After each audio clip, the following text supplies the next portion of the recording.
بسم اللہ الرحمن الرحیم۔ السلام علیکم ناظرین، آپ بھی حج پر جا سکتے ہیں۔ محترم حضرت حکیم صاحب دامت برکاتہم، السلام علیکم۔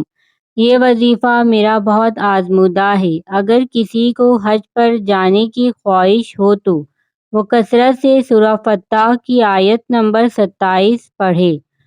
ہمارا نوکر ہے، اس کو حج پر جانے کی بڑی خواہش تھی۔ اس کو میں نے یہ وظیفہ بتا دیا، اس نے پڑھا اور وہ حج پر چلا گیا۔ اس کو کسی نے اپنی جگہ بھیج دیا۔ میرے خاوند کو حج پر جانے کی بڑی خواہش تھی۔ میں نے اپنے خاوند سے کہا کہ حج پر چلے جاؤ تو انہوں نے کہا میں بڑی کوشش کرتا ہوں، عین وقت پر کوئی مسئلہ ہو جاتا ہے، کبھی کوئی فوت ہو جاتا ہے، کبھی کوئی کام پڑ جاتا ہے، پیسے بھی ہوتے ہیں لیکن حج پر نہیں جا سکتا۔ لیکن جب انہوں نے یہ وظیفہ پڑھا تو وہ بھی حج پر چلے گئے۔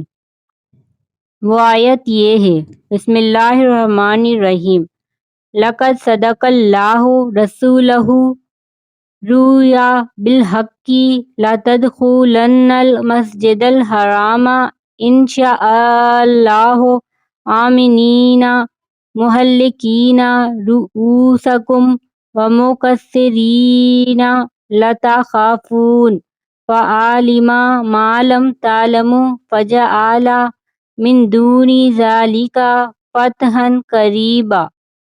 اس ویڈیو کو صدقہ جاریہ کی نیت سے زیادہ شیئر کریں تاکہ آنے والی اس طرح کی انفارمیٹیو ویڈیو آپ لوگوں کو ملتی رہیں۔